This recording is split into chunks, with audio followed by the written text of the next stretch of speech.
দিদি এঁচড় দিয়েছিল, বড় মাসি এঁচড় দিয়েছিল। ভাবলাম কী করি দিয়ে তো একটু চিংড়ি মাছ নিয়ে এলো তোর বাবা, চিংড়ি মাছ আনতে এনেছে। ওটা আলু দিয়ে এঁচড় দিয়ে চিংড়ি মাছ দিয়ে ভাবছি। আর যে মাছের তেল নিয়ে এসছে, মাছের তেলটা কী করবো তাই ভাবছি আলু দিয়ে ঝালই করে দেবো,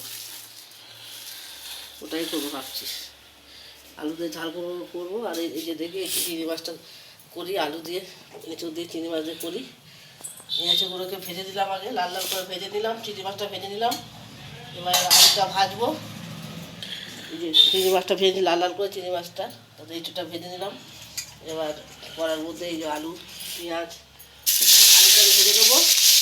তারপরে মশলা দিয়ে কষবো, তখন এঁচড়টা দিয়ে দেবো, কষে তারপর জল দিয়ে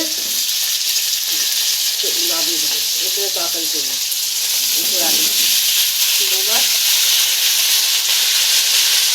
তারপর ভাত করবো, এগুলোই করবো, আর কি করবো। ভাত করা টাইম থাকলে আরও বেশি, আর কিছু করবো না মনে হয়, কটাই করবো। এই যে আলু পেঁয়াজটা প্রথমে ভাজবো, তারপর ভেজে ওর মধ্যে ইয়ে করবো, লঙ্কা গুঁড়ো, জিরে গুঁড়ো, মিট মশলা। আমি এবার আলু পেঁয়াজ ভাজছি, এই যে জিরে গুঁড়ো, মিট মশলা, জিরে গুঁড়ো ঠান্ডা এসে জিরে গুঁড়ো মিট মশলা দেবো। এই জায়গায় আদা রসুন সব বাটা রয়েছে, হলুদ গুঁড়ো দেবো, নুন দেবো, হ্যাঁ, একটু লঙ্কা গুঁড়ো দেবো, দিয়ে এই যে মশলাগুলো দিয়ে ভেতরে আর চিংড়ির তরকারিটা বানাবো।